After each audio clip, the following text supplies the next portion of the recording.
Hello students, मैं S Chandrawat स्वागत करता हूं आप सभी का विनायक एजुकेशन ग्रुप के इस ऐप के ऊपर। प्यारे विद्यार्थी, आपके सामने फिर से लेकर हाजिर हो चुका हूं 11th क्लास केमिस्ट्री, और इसके अंदर अपन चर्चा कर रहे हैं लेसन 4th, और वो है आपका रासायनिक आबंधन एवं आणविक संरचना। देखिए, रासायनिक आबंधन के बारे में चर्चा अपन करें तो पिछले वीडियो के अंदर मैं आपको एक सामान्य सी जानकारी इसकी दे चुका हूं। रासायनिक आबंधन का मतलब होता है कि कोई भी अणु में दो परमाणुओं के बीच उपस्थित जो आकर्षण बल होता है उसी को अपन रासायनिक आबंध या रासायनिक बंध कहते हैं। तो जो जिस चीज को आप लोग बंध बोलते हो ना, बस उसी को अपन क्या बोलते हैं, रासायनिक आबंध या रासायनिक आबंधन कहते हैं। तो मैंने आपको बताया था कि जब कोई दो परमाणु अणु निर्माण करने के लिए एक दूसरे के नजदीक आते हैं तो उनके मध्य आकर्षण बल उत्पन्न होता है, और उसी आकर्षण बल को अपन क्या बोलते हैं, रासायनिक बंध या रासायनिक आबंध कहते हैं। अब सुनो ध्यान से, इस रासायनिक आबंध की बनने की प्रक्रिया को समझाने के लिए कुल 4 सिद्धांत यहां पर दिए गए हैं। उनमें सबसे पहला था लुईस कोसेल का इलेक्ट्रॉनिकी सिद्धांत, पहला अपन ने शुरुआत की थी इसकी। उसके बाद दूसरा था आपका संयोजकता कोष इलेक्ट्रॉन युग्म प्रतिकर्षण सिद्धांत यानी वीबीटी सिद्धांत, वीएसईपीआर सिद्धांत। उसके बाद तीसरे नंबर पर आता है वीबीटी सिद्धांत, जिसे संयोजकता वैलेंस बॉन्ड थ्योरी, संयोजकता बंध सिद्धांत अपन उसको बोलते हैं। और एक होता है एमओटी सिद्धांत यानी कि अणु कक्षक सिद्धांत। तो इन 4 सिद्धांतों के आधार पर अपन क्या करेंगे, रासायनिक बंध के निर्माण की व्याख्या करेंगे। और इसमें सबसे पहले अपन ने शुरुआत की है किसकी, रासायनिक आबंधन के इलेक्ट्रॉनिकी सिद्धांत की, यानी लुईस कोसेल के सिद्धांत की अपन बात कर रहे हैं। अब सुनो, इस सिद्धांत के अंदर आपको बताया गया था कि जो परमाणु होता है ना, उसमें एक तो धनावेशित अस्थि होती है और एक होते हैं बाह्यतम कक्षक। धनावेशित अस्थि का मतलब होता है नाभिक और आंतरिक कोश के इलेक्ट्रॉन, और एक होते हैं बाह्यतम कक्षक, यानी कि 2 भागों में इसको बांटा गया है परमाणु को।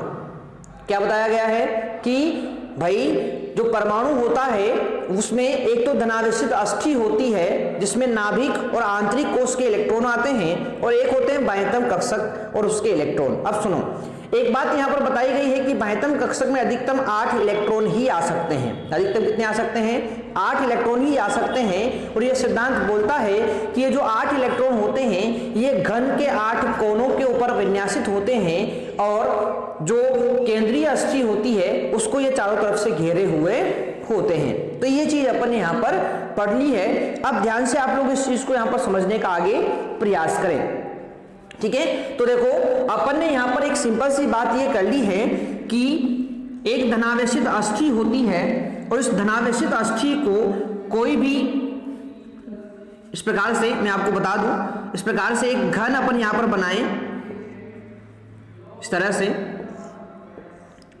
ये एक घन का निर्माण अपन ने यहां पर किया है। तो ये लुईस कोसेल सिद्धांत बोलता है कि घन के 8 कोनों पर तो बाह्यतम कक्षक के 8 इलेक्ट्रॉन होते हैं, बाह्यतम कक्षक के 8 इलेक्ट्रॉन होते हैं, और केंद्र में होता है कौन, धनावेशित अस्थि होती है। तो इस प्रकार से परमाणु की संरचना को बताते हैं कौन, कोसेल और लुईस। आ जाएगी बात समझ में ये। अब सुनो, इसके बाद इसी के अंदर एक छोटा सा पॉइंट अपन यहां पर पढ़ने वाले हैं जो अपन से एग्जाम में पूछा जाता है, और वो होता है लुईस प्रतीक। क्या होता है, लुईस प्रतीक। तो अगला छोटा सा हेडिंग अपन यहां पर डालेंगे इसी के अंदर, लुईस प्रतीक। अब सुनो भाई ध्यान से,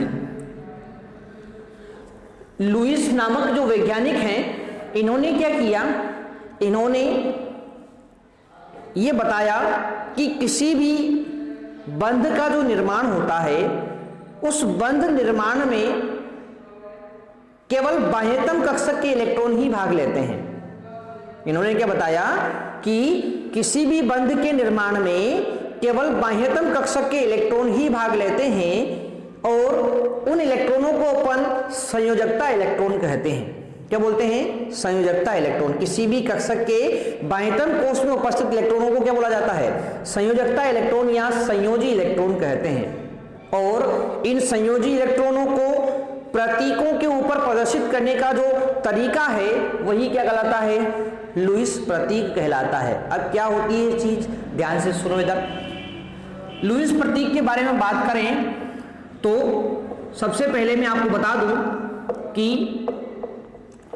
लुईस के अनुसार रासायनिक बंध के निर्माण में, रासायनिक बंध बोलो, रासायनिक आबंध बोलो, बात एक ही है, बंध के निर्माण में केवल बाह्यतम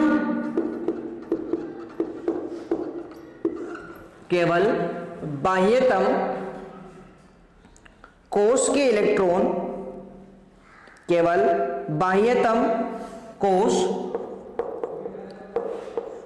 के इलेक्ट्रॉन ही भाग लेते हैं, इलेक्ट्रॉन ही भाग लेते हैं जिन्हें संयोजकता इलेक्ट्रॉन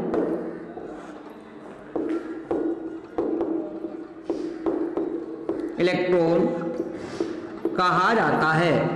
क्या बोलते हैं, संयोजकता इलेक्ट्रॉन इनको अपन कहते हैं।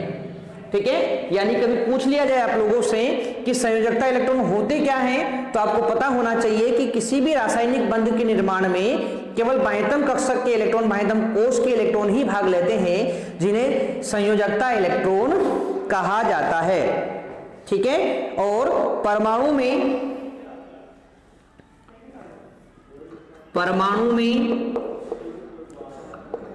संयोजकता इलेक्ट्रॉन, परमाणु में संयोजकता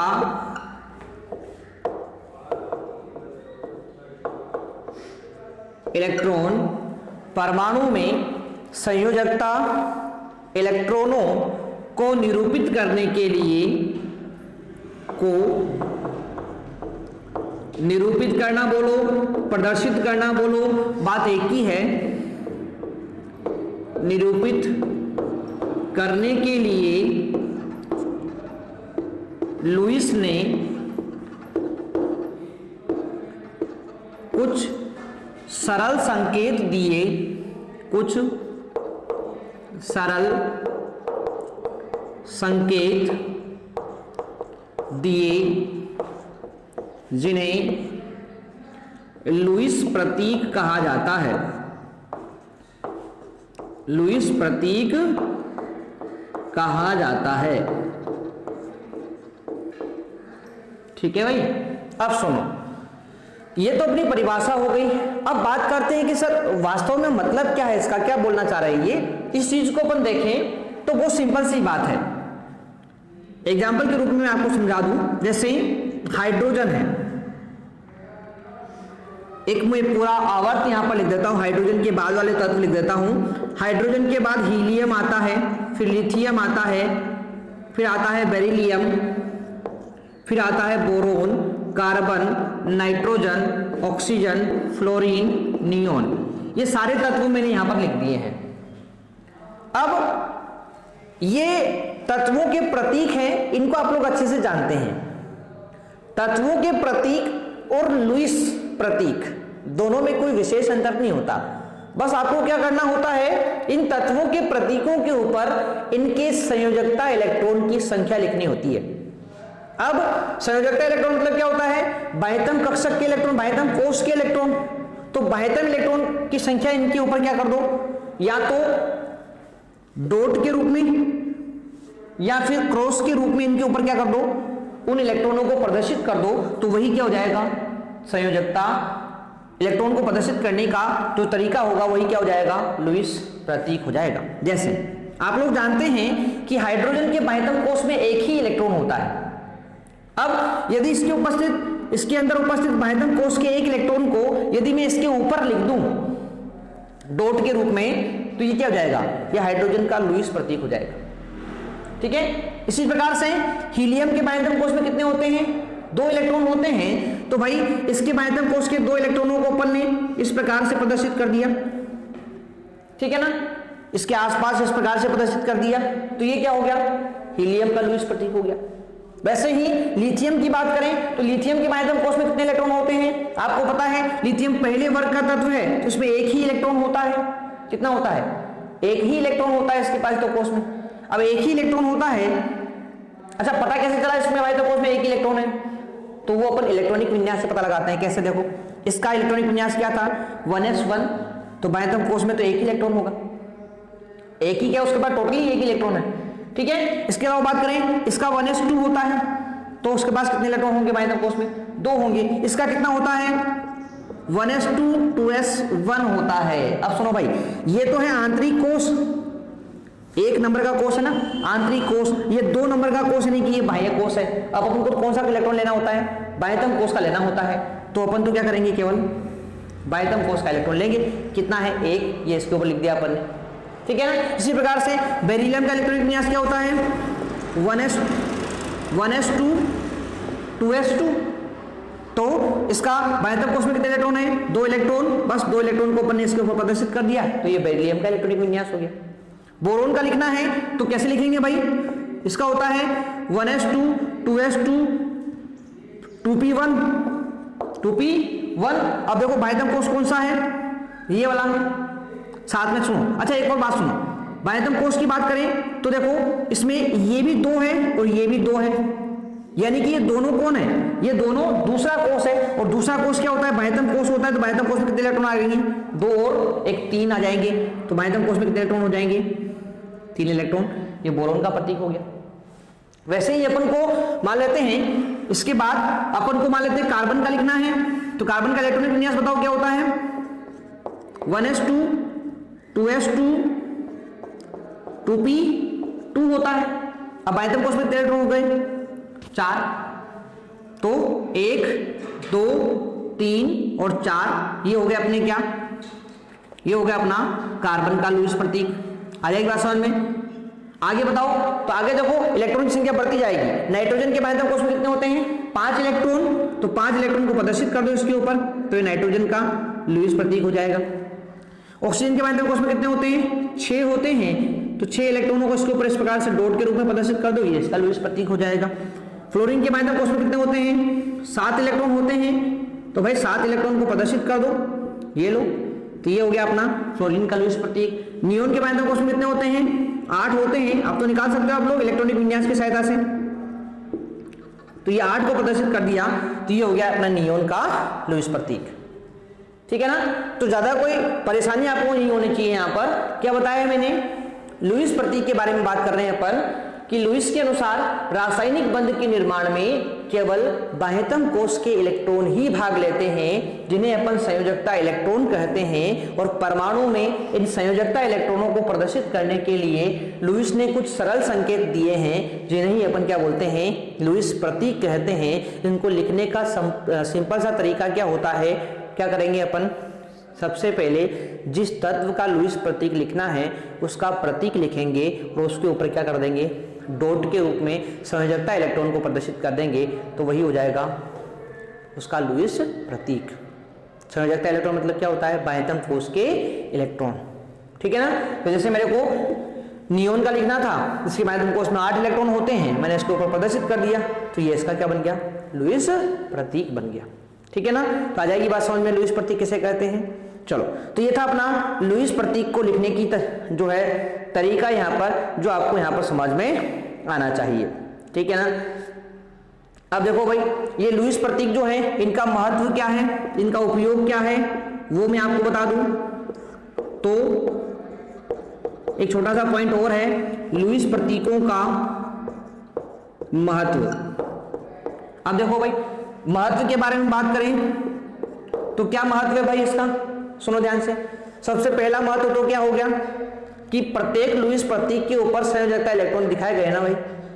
इसका मतलब ये हुआ कि कोई भी लुईस प्रतीक को देखकर आप लोग उसके ऊपर उपस्थित संयोजकता इलेक्ट्रॉन के बारे में बता सकते हैं। ठीक है ना, यानी कि पहला उपयोग तो ये हो गया कि किसी भी लुईस प्रतीक को देखकर आप लोग उसके अंदर उपस्थित संयोजकता इलेक्ट्रॉन की जानकारी दे सकते हैं। ठीक है ना, तो पहला उपयोग तो इसका यही हो जाता है। तो ध्यान रखें, लुईस प्रतीक पर उपस्थित बिंदुओं की संख्या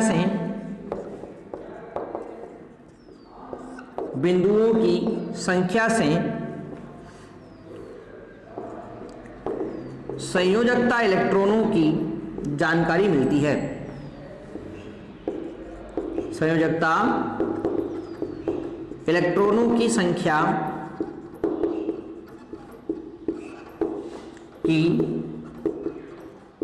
जानकारी प्राप्त होती है।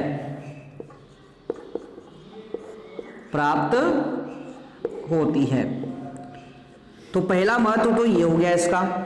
इसके बाद दूसरे महत्व के बारे में बात करें तो देखो भाई,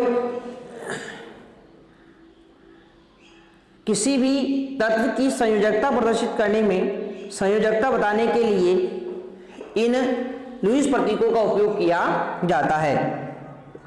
तो किसी तत्व की संयोजकता के निर्धारण में लुईस प्रतीकों का उपयोग होता है। तो ध्यान रखें, दो इसके महत्व होंगे लुईस प्रतीकों के। क्या महत्व हो गए कि पहला तो आप लोग क्या करेंगे, बिंदुओं की संख्या को गिनकर संयोजकता इलेक्ट्रॉन की जानकारी प्राप्त कर सकते हैं। और दूसरा महत्व हो गया है कि किसी भी तत्व की संयोजकता आपको बतानी है तो वो भी आप लोग इन लुईस प्रतीकों की सहायता से बता सकते हैं। ठीक है ना। तो ये हो गया अपना पास क्या, लुईस प्रतीकों का महत्व, जो यहीं पर पूरी तरह से समाप्त हो जाता है। ठीक है, चलो अब इसके बाद अपन बात करें तो रासायनिक आबंधन के सिद्धांत में कोसेल ने कुछ महत्वपूर्ण बिंदु बताए हैं और इन बिंदुओं के बारे में अपन यहां पर बात करेंगे। ठीक है ना। तो यहां पर एक लाइन में आपको बता दूं, यहां अगला टॉपिक की अपन बात करें तो रासायनिक आबंधन के संबंध में कोसेल ने कुछ महत्वपूर्ण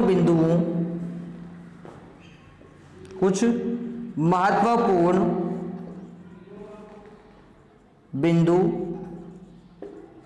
बताए जो निम्न प्रकार है। अभी तक अपन लुईस के बारे में बात कर रहे थे, अब अपन बात करेंगे किसके बारे में, कोसेल के बारे में। तो कोसेल ने रासायनिक आबंधन के संबंध में कुछ महत्वपूर्ण बिंदु बताए हैं जो निम्न प्रकार है। एक एक करके इन बिंदुओं को अपन यहां पर पढ़ते हैं। सबसे पहला बिंदु ये बोलते हैं कि आवर्त सारणी में उच्च विद्युत ऋणी तत्व हैलोजन तथा उच्च विद्युत धनी तत्व क्षार धातु उत्कृष्ट गैसों द्वारा पृथक होते हैं।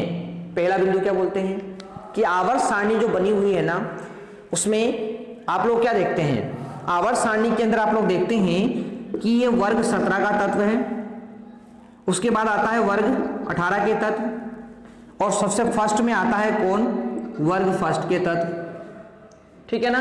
अब देखो, आपको पता है कि 17 का जो तत्व होते हैं वो उच्च विद्युत ऋणी तत्व होते हैं, इनकी विद्युत ऋणता सबसे ज्यादा होती है। और वर्ग फर्स्ट यानी कि क्षार धातुएं जो होती है, ये जो इतनी भी क्षार धातुएं होती है ये उच्च विद्युत धनी प्रकृति की होती है, यानी आसानी से इलेक्ट्रॉन त्याग करके धनायन बना लेती है।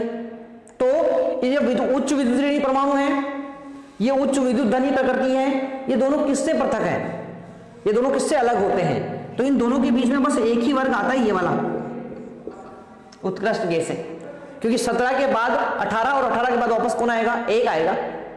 ठीक है ना। तो इसीलिए यहां पर एक बात बताई गई है कि आवर्त सारणी में उच्च विद्युत ऋणी तत्व और उच्च विद्युत धनी तत्व, इन दोनों के बीच में कौन आता है, आपका वर्ग 18 के तत्व यानी उत्कृष्ट गैसें आती है, पहला बिंदु तो आपका ये बोलता है। ठीक है ना, तो इस चीज को तो अपन जानते हैं अच्छे से, आवर्त सारणी अपन पढ़ चुके हैं, तो इस चीज को अपन नोट कर ले। यहां पर आवर्त सारणी में उच्च विद्युत ऋणी तत्व हैलोजन तथा उच्च विद्युत धनी तत्व क्षार धातुओं को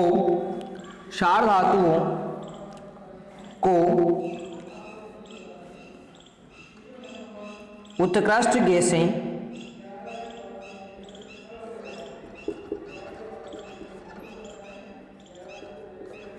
पृथक करती है। कौन पृथक करती है? उत्कृष्ट गैसें पृथक करती है। पहला बिंदु तो इनका ये बोलता है, जो आपको यहां पर पता होना चाहिए। आगे और क्या क्या बातें ये बताते हैं, इनके बारे में अपन चर्चा यहां पर कर लेते हैं। तो साथ के साथ आप लोग इसको नोट जरूर करते रहें और समझते भी रहें। ठीक है, चलो तो अगले बिंदु के बारे में बात करें। इसके देखो, कोसेल ने दूसरा बिंदु यहां पर बताया है कि हैलोजन परमाणुओं से ऋणायन तथा क्षार धातुओं से धनायन का निर्माण होता है, जो इलेक्ट्रॉन ग्रहण करने और मुक्त करने पर होता है। तो सुनो ध्यान से, जब कोई हैलोजन परमाणु इलेक्ट्रॉन ग्रहण करता है तो ऋणायन बनता है, और जब कोई क्षार धातु इलेक्ट्रॉन का त्याग करता है तो धनायन का निर्माण होता है। तो धन और ऋण बनने के बारे में ये बात यहां पर करते हैं। तो यहां पर बताया गया है कि जब कोई हैलोजन परमाणु इलेक्ट्रॉन ग्रहण करता है तो ऋणायन का निर्माण होता है,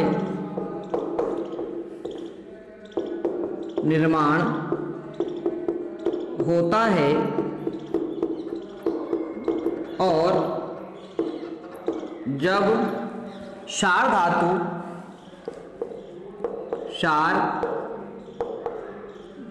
धातु तत्व इलेक्ट्रॉन का त्याग करते हैं तो धनायन का निर्माण होता है। धनायन का निर्माण होता है। ठीक है, कैसे होता है इस चीज को मैं आपको बता दूं यहां पर।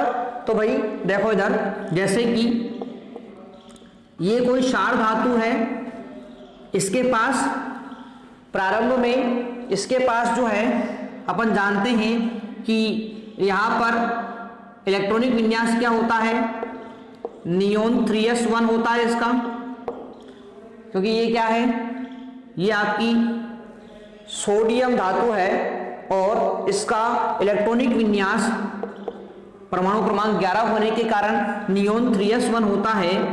यदि ये एक इलेक्ट्रॉन का त्याग कर देती है तो Na+ यानी कि धनायन का निर्माण होता है, और यहाँ पर नियोन जैसा विन्यास शेष रह जाता है, 3s में 0 हो जाएगा। ठीक है, इसी प्रकार से ये क्लोरीन परमाणु है, परमाणु क्रमांक 17 होता है, हैलोजन है एक प्रकार का, और इसकी बात करें तो इसका इलेक्ट्रॉनिक विन्यास नियोन 3s2 3p5 होता है। यदि ये एक इलेक्ट्रॉन ग्रहण कर लेता है तो Cl- यानी ऋणायन का निर्माण होता है, और इसका इलेक्ट्रॉनिक विन्यास नियोन 3s2 3p6 होता है। ठीक है ना, तो इस प्रकार से कोई भी जब धातु परमाणु इलेक्ट्रॉन का त्याग करता है तो क्या बनता है, धनायन बनता है, और जब कोई धातु परमाणु जब कोई ऋणायन या हेलोजन परमाणु इलेक्ट्रॉन ग्रहण करता है तो यहां पर ऋणायन का निर्माण होता है। ठीक है ना। तो धन और ऋण बनने के बारे में बात करते हैं कौन, आपके ये कौशल। इसके बाद अगली बात ये क्या बोलते हैं, तो देखो अगली बात जो बोलते हैं ये, उसको अपन यहां पर बात करें तो तीसरा बिंदु बोलता है कि कोई भी परमाणु इलेक्ट्रॉन का त्याग क्यों करता है, कोई भी परमाणु इलेक्ट्रॉन ग्रहण क्यों करता है। इसके बारे में ये बोलते हैं कि कोई भी परमाणु इलेक्ट्रॉन का त्याग करके और इलेक्ट्रॉन ग्रहण करके अपने बाह्यतम कोश में 8 इलेक्ट्रॉन पूरा करना चाहता है, इसीलिए वो इलेक्ट्रॉन का त्याग करता है और ग्रहण करता है। ठीक है ना। तो यहां पर ये बात बोलते हैं कि कोई भी परमाणु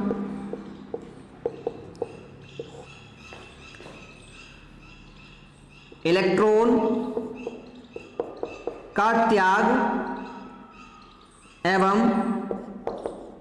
इलेक्ट्रॉन ग्रहण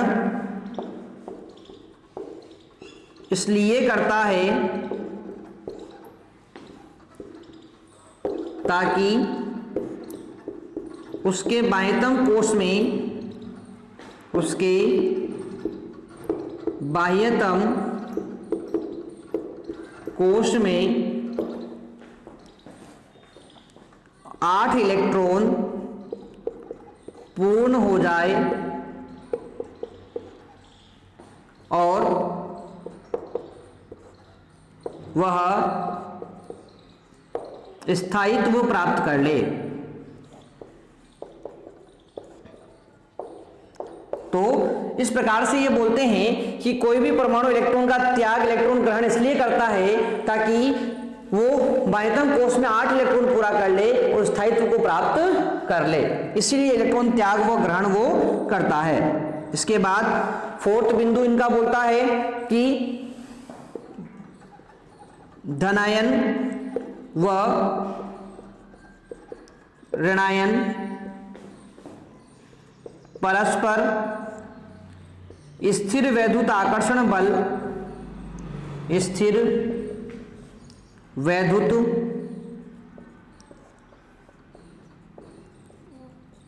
आकर्षण बल से जुड़कर